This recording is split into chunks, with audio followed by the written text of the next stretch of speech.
확통을 선택한 학생이 미적으로 선택을 바꿨을 때 유리한 부분이 있느냐에 대해서 이야기를 해보고자 합니다. 결국 이 차이가 나타나는 부분에서 우선 얘기를 해야 될 것 같은데요.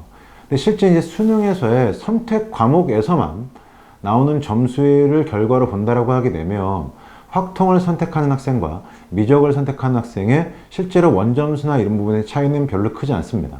결국 이 격차는 공통과정을 해서 얻게 되는 점수의 차이가 굉장히 큰 부분을 차지한다라고 이야기할 수 있습니다. 자, 그럼 이건 어떤 식의 차이가 나타나게 되냐면 우리가 수학 1에서는 지수함수, 로그함수, 삼각함수 그리고 수투의 메인이라고 할 수 있는 미분과 적분이라고 하는 단원을 미적분에서도 뭐 동일한 내용에 대해서 완벽하게 내용 자체는 동일하지 않다 하더라도 같이 학습을 하게 돼서 그 부분에 대한 이해도가 훨씬 더 높아지는 게 첫 번째 이유다라고 이야기할 수 있을 것 같습니다.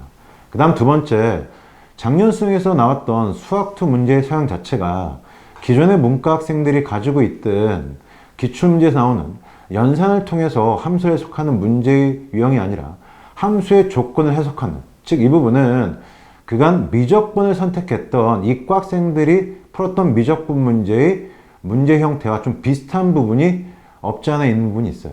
그래서 결국 자연스럽게 기출문제를 학습하다 보면 자연스럽게 격차가 또 벌어지는 부분도 없지 않다라고 이야기할 수 있습니다.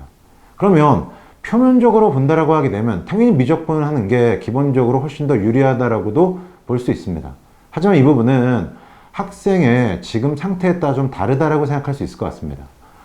확통을 선택한 학생의 학습량과 그 다음 미적분을 선택한 학생의 학습량을 비교한다라고 하게 되면 미적분을 선택한 학생의 학습량이 훨씬 더 많을 수 있습니다.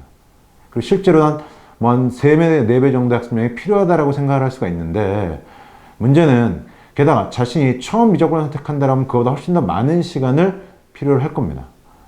본인이 기본적으로 수학을 제한 나머지 타강에서 성취도 높고 점수가 높다라고 이야기를 하게 되면 그럼 결국 나의 학습 시간에서 많은 부분을 새로운 미적분을 공부하는데 쏠 수 있고 또 자신이 최상위권 대학을 목표로 한다라고 하게 되면 그때는 가능한 부분도 있다라고 이야기할 수 있지만 타과목에서의 점수가 아직 높지 않고 그 수학의 부분에 많은 시간을 절대적으로 투자할 수 없는 부분이 있다라고 하게 된다면 미적을 선택하는 건 훨씬 더 독이 되는 부분이다라고 이야기할 수가 있습니다.